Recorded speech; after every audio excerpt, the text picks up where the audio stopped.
Hello, Muhammad.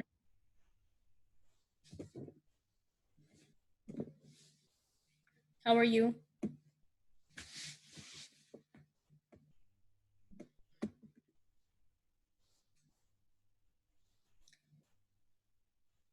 Okay, I'm gonna start as soon as the rest of you join. Okay.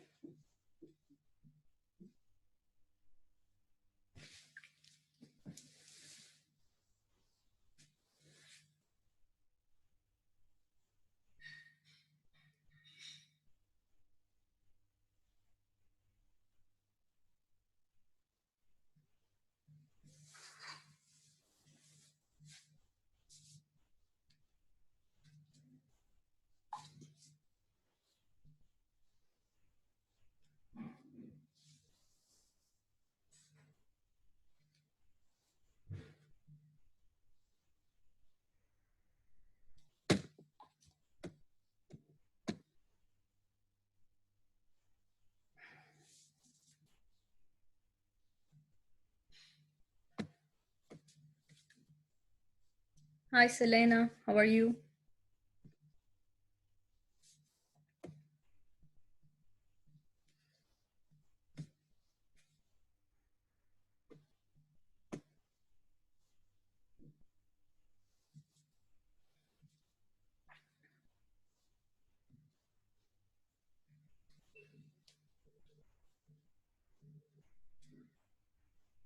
Hi, Hadil.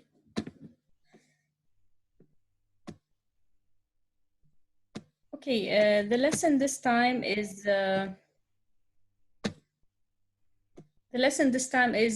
still in the theme of war and revolution and also human rights issues.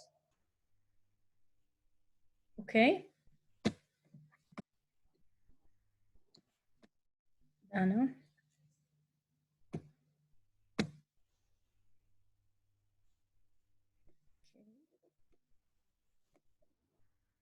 So who's here now? Dana, Selena, Muhammad, Hadil. Okay. Okay, so as I was saying, the lesson this time is still in the theme of wars and revolution and a violation of human rights. Let's start with the discussion questions I usually start my lessons with. Name some disasters and atrocities that could take place during a war. Okay, first of all, what does the word atrocities mean, if anyone can answer me? Okay, what are atrocities? Atrocities, for those of you who don't know, are extremely wicked or cruel acts, typically ones that involve physical violence or injury. And we know those take place a lot during wars where there's a lot of bloodshed, people are tortured, people are imprisoned, etc. Now, those are some of the atrocities, not all of the atrocities or disasters that could take place during any ongoing war. And as we know, in our modern times, there is a huge, violent, ongoing war in Yemen. Many parties are involved, and a lot of human rights violations and disasters are taking place in that country. Some of them are hunger or famine, people are starving, lack of health services, of course, child soldiering, as we spoke previously in the lesson before, children are taken as soldiers even though they haven't fully grown. Torturing innocent people, of course, death of so many innocent people who have nothing to do with the war. If you take a look at the numbers of people who die in war, the greatest majority, the greatest percentage of them are not people on the front line. Those people are unarmed. They are innocent civilians who are just in their homes and die for nothing. Okay, so our lesson, I hope you guys saw the video, is called Your Tax Dollars Help Starved Children.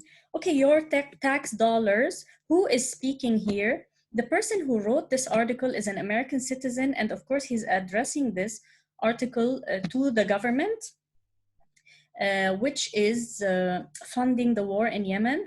funding a certain party. Okay, but what is happening as a result of this funding of war? First of all, children are starving. Children like this 8-year-old boy here called Ya'ub. The story begins with him. He was taken to Al-Sadaqa hospital where he was totally emaciated because of hunger. There's no food to eat. We hear all sorts of atrocious stories of people, mainly children in Yemen whose parents have to cook leaves for them in order to give them something to eat because there's nothing to eat. Okay, they are surrounded, they can't get food and food can't go to them. Okay, so what's happening with Ya'ub is that he was so malnutrition that he may suffer permanent brain damage if he survives this horrible war. So moving on, this is what the article talks about. Then it goes on and talks about the other disasters that are taking place. And then it tells us about also another child whose name, at the end, whose name is Fawaz. Fawaz is still an infant, an 18-month-old infant who was also admitted to the hospital. As the author said, he was down to a bag of bones, nothing but bones, because of this horrible war that's taking place.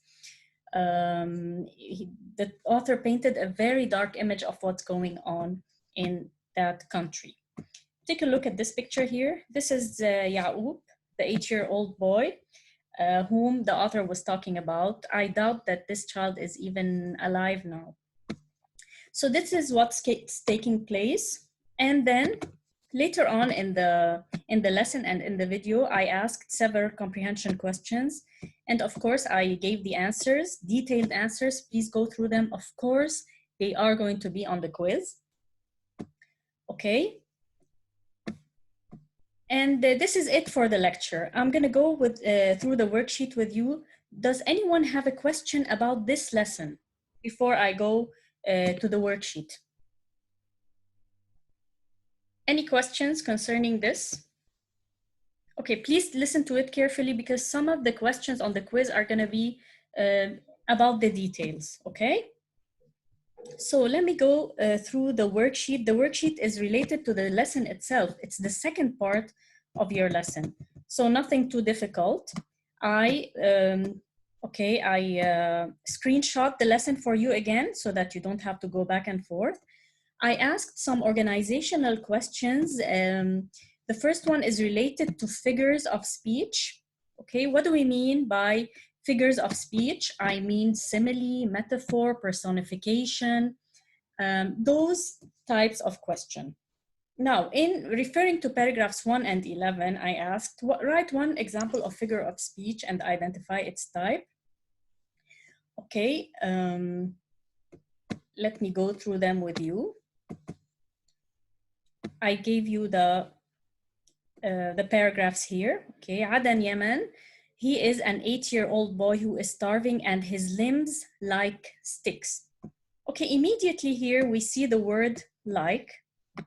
So in paragraph 11, the author is comparing this boy's limbs, hands and feet, to sticks using the word like. So obviously this is a simile. And then in paragraph 11, let's take a look at the end. His chest heaving and eyes fluttering, the boy lay silently in a hospital, a bag of bones. The author did not speak of Fawaz, did not say he was like a bag of bones. He said Fawaz was a bag of bones. So this is not a simile, it's a metaphor. What's the difference between a simile and a metaphor? In a simile, we compare two things using like or as. Okay, he was as strong as a lion, simile. But when I say he was a lion, a metaphor, because I didn't use like or as, I'm speaking of this person as if he were a lion. And here the author is speaking of Fawaz as if he were a bag of bones, okay? So please go through the answers. The answers were very detailed. let me just clear the screen. Okay. Okay. So this is concerning figures of speech, and then I gave you some vocab questions and I gave you a paraphrase question. You know, we talked about paraphrasing. In paraphrasing, we explain, okay, a given text, okay? Who is in the waiting room? We explain a given text in our own words, making it simpler, okay? And of course, we have to start any given text with a citation. Now, moving on, the last part of our worksheet is the vocab.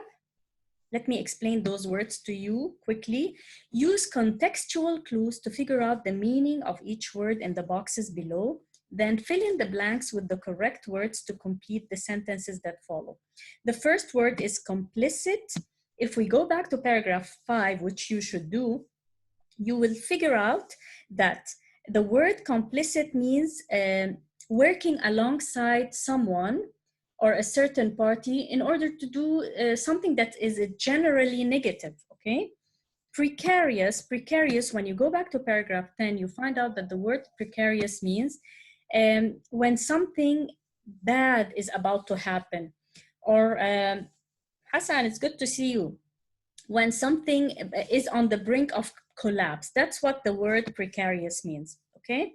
Now, mottled means, you know, just something that is messed up. Malnourished means undernourished, okay, no, not enough nutrition, as happened in the case of Fawaz and Ya'qub. Stunted, when you go back to the paragraph, you'll figure out that it means when something is stopped from growing, just as happened with Fawaz. His brain development has been stunted because of malnourishment. He's not gaining weight, he's not getting taller, so his growth has become stunted. Okay, having figured out the meanings of those words, now we know that women who smoke during pregnancy, number one, women who smoke during pregnancy subject their newborn babies to the risk of course, stunted growth. Okay, does anyone have a question? Any questions, guys? No. Okay, great. Could you hear me well?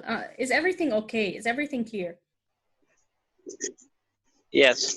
Okay, great. So because they smoke, the growth of their babies is stunted.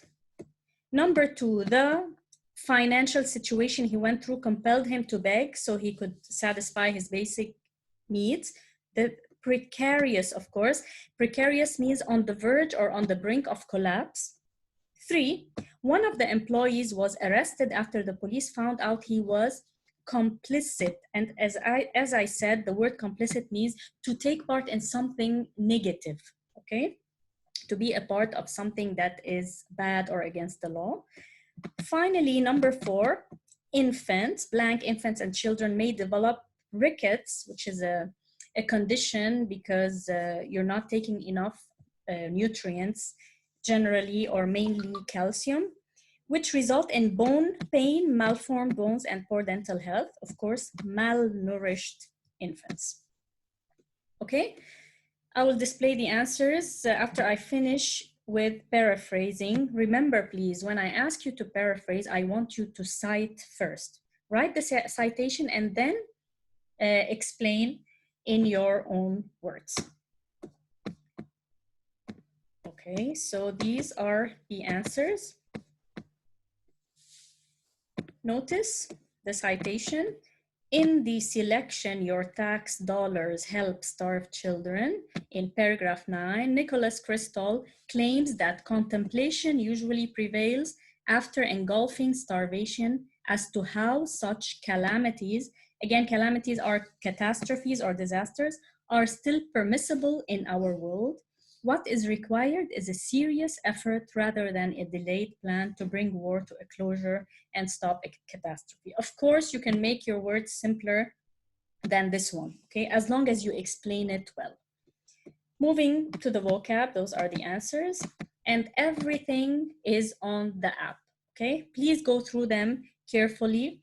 The quiz is straightforward, okay, but you need to have seen the video and gone through the PowerPoints. Any questions concerning the lesson? Pastor, no. No, not at all. No one has a question? Okay. Easy. Easy, great. My advice to you, Hassan, and everyone, I'm glad you joined, is that you go through the words very well. Okay, I might ask you vocab, I might ask you organizational skills, and things related to the text comprehension, okay? And in the meantime, if you have any questions, you can talk on the group or to me, okay? Okay. So can I leave you safely now? All right? Yeah. Okay, See great. you. Take care and see you. Bye, everyone. Bye. Bye. See you. See you, inshallah.